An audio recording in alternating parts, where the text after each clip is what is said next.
Wake up in the morning feeling like P. Diddy. Hey, what up, girl? Grab my glasses, I'm out the door. I'm gonna hit this. Pelo amor de Deus, a internet lá de casa falha, ficar mais lenta. O Debzil, a pitonisa de Tebas, me mata, fia. Você tá boa? Tô. Tá feliz? Tô. Gostou do Cro? Adorei. Melhor ainda é o sinal de internet da sua casa. Lógico. Que é a EasyNet Internet via rádio. Sim. A única homologada pela Anatel. Lógico. Liberada pra funcionar. Direitinho. Cliente da EasyNet está dentro da lei. Tá.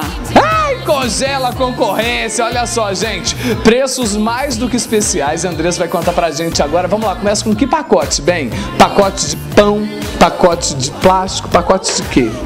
De internet. Ah, tá. Menor velocidade é qual? 150k.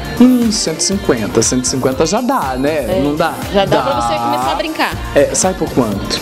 39. Ah, tá muito barato. Próximo plano. 200k. 200k, legal, mais rápido. R$60. Só R$60 por Isso. 260? É. Ah, que bom. Vamos lá, próximo plano. 300k, 79. 300k.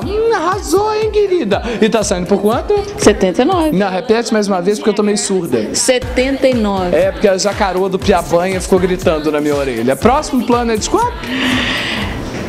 600, minha filha. 600K. Até eu que sou mordomo sei. 600k, que sai por quanto? 110. Olha, 110, hein? E se eu quiser um mega lá em casa? Também tem. Ah, e por quanto? 199. Ah, tá muito barato! 199. Tá barato pra caramba. Tá barato, mas a EasyNet é mais feliz do que propaganda de refrigerante. Eu quero saber agora o telefone. Ai!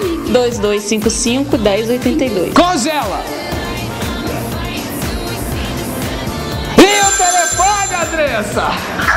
Tem que falar descongela. Ah, tá. Descongela. E o telefone?